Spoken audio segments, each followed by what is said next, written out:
Hello, ladies and gentlemen, and welcome back to the Common Sense Crypto channel. As with you always, this is Rich doing a video on can crisis change the cycle of Bitcoin. But before I get started, please click the like and subscribe button as it helps this channel grow very quickly. And if you have already done so, I appreciate every single one of you as you're the reason I'm here. So let's get started. So we have a baby food crisis. Baby formula, you can't find it anywhere, but they keep highlighting this all over media, news, all over the place. Then we got food crisis. There's no food. Certain foods. I mean, fruits, vegetables, they seem to be in a short supply. A couple other things that are in short supply. Toilet paper is becoming an issue again now. And then this one I want to highlight on. This is the housing bubble 2.0. Regional housing markets are beginning to look like they did in 2007. Now, no one wants to touch this because they still want to sell houses. Realtors will tell you the best time to buy a house is right now. I mean, you even look at the news, they're saying, oh, we're not in a housing crisis except for the fact that we can't find enough houses to sell. People want to buy houses and there's a shortage of them. But if you look at this chart, now this is the median sales price of houses sold for the U.S. from 1965 until now. Now, if you don't remember 2007, you could pretty much go anywhere and find a house to buy. Everybody was selling. I think they were trying to sell the high then. And then what happened? We had the crash. The crash came in between 2008 and 2009. But then we recovered. It took us all the way up to 2018 to recover. Then we kind of had some sideways action here where people are saying, oh, well, that's because, everything was going good and we had COVID, so things were leveling off and people weren't really buying anything due to COVID. And then what happened? We soared to a new all-time high. But we went up super quick. Look at that jump from literally Q2 2020 to now. It's almost a straight line up. So what's going to come next? The fall. Everybody knows anything that goes up that fast has to come back down. So they're forcing you pretty much, if you're on the fence about buying a house, they're forcing you over the fence and into a new house.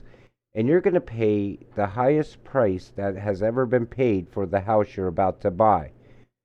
And if this turns around like I think it's going to and crash out, probably beginning of next year, maybe even sooner, this can easily take a turn and go into a huge crash. Because I think as fast as it came up is as fast as it's going to come down. So let's keep moving. Diesel crisis looms as U.S. supply is running on fumes.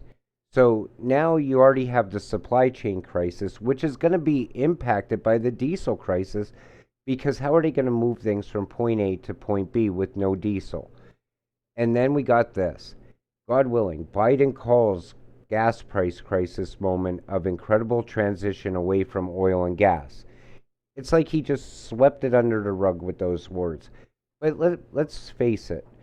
If you're putting $40 more in your gas tank week after week after week, it's a crisis to you. And they kind of just say, oh, well, no, people just go buy an electric vehicle. What if you can't afford an electric vehicle? Then what? You're still strapped to the gas crisis and the rising prices that keep coming. And then there's this, the border crisis. I'm not even going to touch that one. And then we have monkeypox. And then we have this, the U.S. economic crisis. This is recession.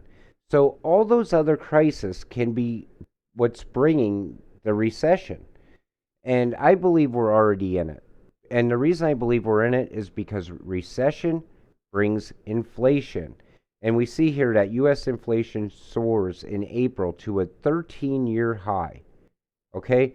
So how can we have this much inflation if we're not already in a recession? And then what? Crypto. Crypto is supposed to be the hedge against inflation.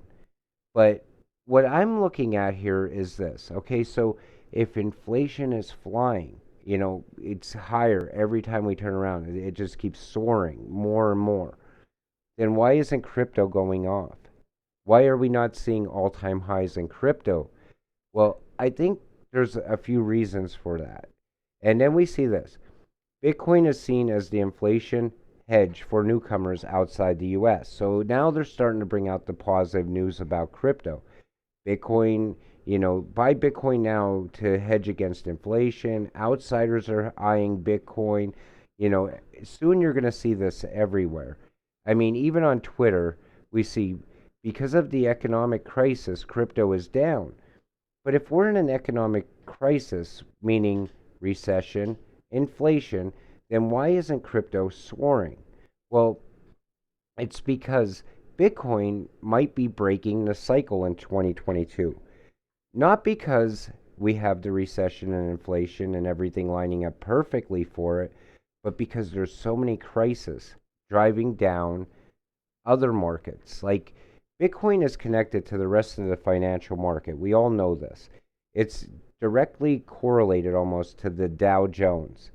So if we take a look at the Dow Jones, which today is up 191.66 points or 0.60%, okay?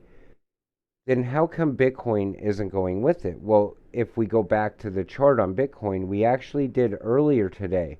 So if you look at this peak right here, that's when Bitcoin actually rose above 30K.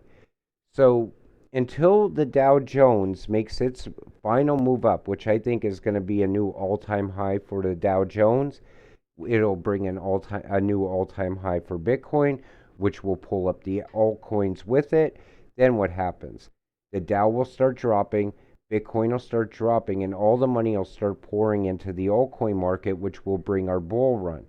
But I think because of all the crisis that's going on right now, it prolonged the cycle. So we're not in the normal Bitcoin cycle like we're used to seeing.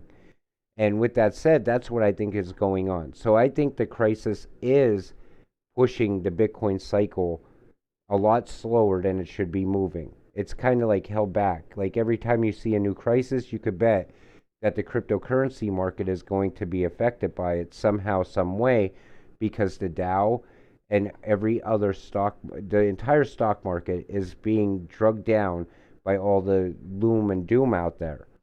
And one thing I want to leave you with is this. Always keep an eye on the DXY, because when this drops, you can bet Bitcoin and the Dow are going to start rising. Anytime the US dollar loses value, the stock market goes up, Bitcoin goes up, cryptocurrency as a whole will start rising when this falls below $1. So with that said, I'm going to go ahead and wrap up today's video. I want to thank you all for watching. We'll see you in the next one.